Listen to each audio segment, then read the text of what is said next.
Good morning, everybody. Good morning. They trying to keep me busy this morning, so we're gonna stay busy, and we're gonna do what we do. Now, look. By the way, it's Terrell, Hall of Fame, D-Line, TBKC, and all that sweet, beautiful, wonderful shit.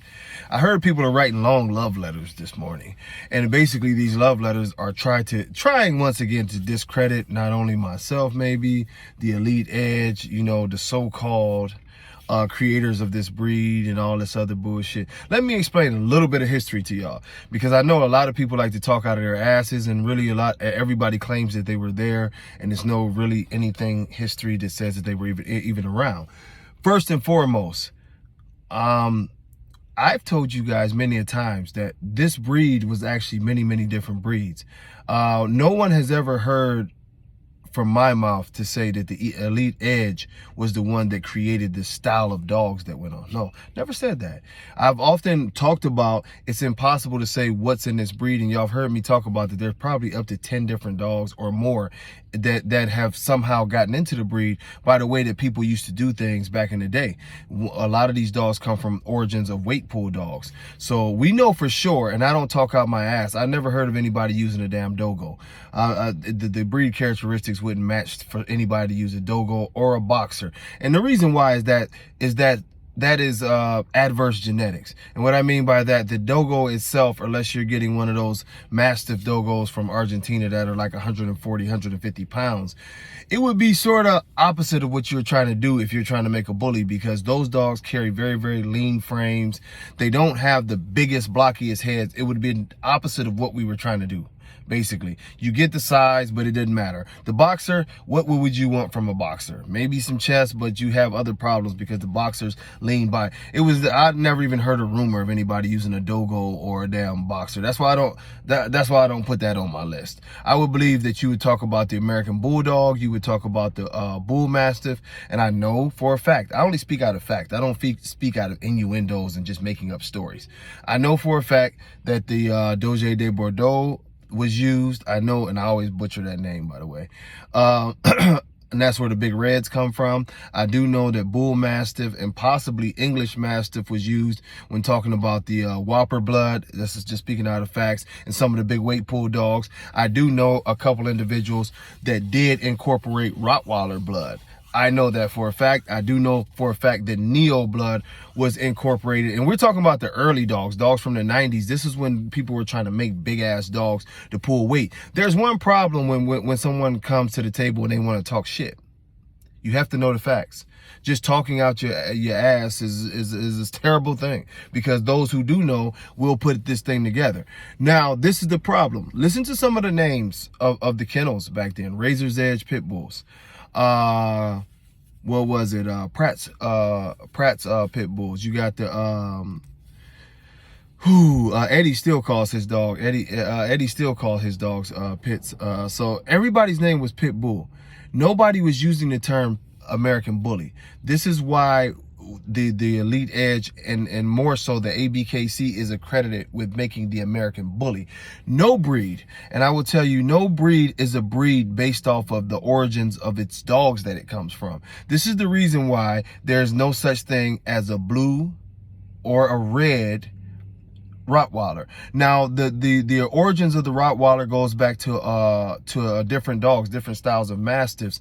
This is the reason why even those dogs back then are not called Rottweilers. The Rottweiler was not established until the name Rottweiler and a actual breed description was put together and telling people what the dog had to look like. And you bred towards that. And now if you say, why did I bring up red and blue? If for those who didn't know, there are versions of the Rottweiler from back in the day. And some people actually still have these dogs that come in a blue coat. There's also a red Rottweiler that comes with the rust or the mahogany look, completely that way. There are those dogs, but when the rules were made, when the breed description was made up, the name was made up, those dogs were no longer Rottweilers. They couldn't be considered Rottweilers inside this structure. This is the reason why a breed standard is written. Now, one thing that cannot be debated is there was never, ever a breed standard written until we wrote it. So everything before that was different versions of pit bulls and probably pit bull mixes and different things of that. Once the standard was written and it said, this is what these dogs are supposed to be, at that point in time, the American Bully was born. This is why the ABKC has the right to say that they created the American Bully, because even before then, nobody had tried to trademark the American Bully name. That was unsuccessful, but no one else had used it. They hadn't used it effectively. You did, as far as a registry go, you had an American Bully Club. That was the BKC, but the BKC had never written a standard. A breed is not established until a standard and an actual breed description is written for it. Yes, every single dog on the face of the earth outside of the wolf has something in it and multiple dogs in it that makes it what it is, whatever. But every single dog is only an actual breed once it has a written standard. If not, you're just making a bunch of F1s. Everything that came before that were called pit bulls were just different versions of mixes. Some of them might have been just staffy pit bull mixes. Some of them you added in this, you added in that. We never denied that people were doing this. Is thousands of people all around the country and everywhere that were doing this. So you never know what some people put into their dogs, and you never know what some people didn't put into their dogs. But once the rules and regulation, a defined look and the way that the dog was supposed to be was written by those of us from the Elite Edge, the ABKC and the ABKC, that made the American Bully be born. It is the reason why the ABKC says the original American Pit Bull, the original American Bully Registry. That is not a lie. It was no such thing as an American Bully Registry before then. It was a breed club that came a couple years before that when we were out just, doing a lot of fun shows and different things like that. And that was Larry Durant's. But the actual standard written, that was done by us. If you know anything about dogs, until there's a standard, there's no breed. We're talking about show dogs. Now, if you're talking about performance dogs, that's something different. But until for a conformation dog, until you have a conformation standard, it's no such thing as a breed. The breed was born when the Elite Edge created the ABKC. The ABKC, in turn, we wrote a standard for the dog. At that point in time, we start having actual conformation shows for these dogs. This is how my female, Hallie, became the first ever American Bully champion. There was no champions before because there was no American Bully before. This is how Paco became the second American Bully champion and the first male champion. He's the first male American Bully champion because there were no American Bullies before. They were pit bulls. They were pit bulls on steroids. It was this pit, this pit, this pit, everybody's pit.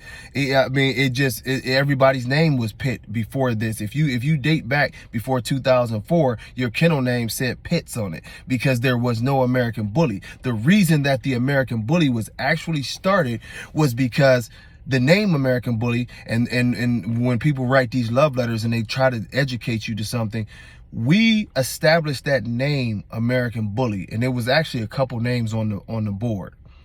It was the Bully Style Pit Bull, the American Bully, and it's like a bunch of different weird combination of mixes of those names. The one reason why we went, because, like I said, you had the Bully Pit, you had the American Bully Pit, it was a lot of those names. But the reason why we were emphatic, and that was actually a big thing from Dave Wilson. He didn't want the name Pitt in anywhere in the name because at that time it was tons of BSL laws. The original everything for the American Bully was based off of the BSL laws. This is the one reason why the dog is always called a companion dog. The companion dog made it a lot easier for us to explain what these dogs were supposed to be and took away from the bad connotation that they had been getting to get banned. The original, everything that was put together for the American Bully earlier was really a plot to make sure that we could keep our dogs and get around everything that was coming, all of the dog bans and being associated with the pit bull. So in closing, and it's a lot more history there, stop listening to silly people. The ABKC did create the American Bully. When you write the first standard and say what the dog is supposed to be, everything else before that doesn't even fucking matter. Now, are there other breeds? No one has ever said that other breeds aren't mixed in here. The problem is, and this is the problem. Stop talking about all of the shit that happened before the breed was created. Let's stop talking about it. You have a set of rules.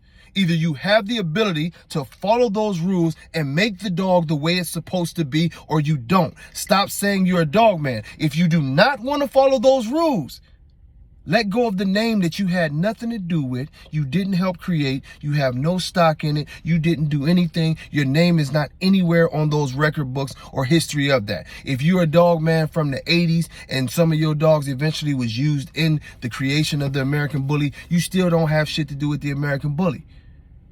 If you a dog man right now and you got what is called an American Bully, but you can't follow the rules, and then you in the backyard jacking off motherfucking English bulldogs and using dogs that you know are not supposed to be in there, you are violating the rules of the American Bully. The breed has been established. Either you follow the rules or you go head on.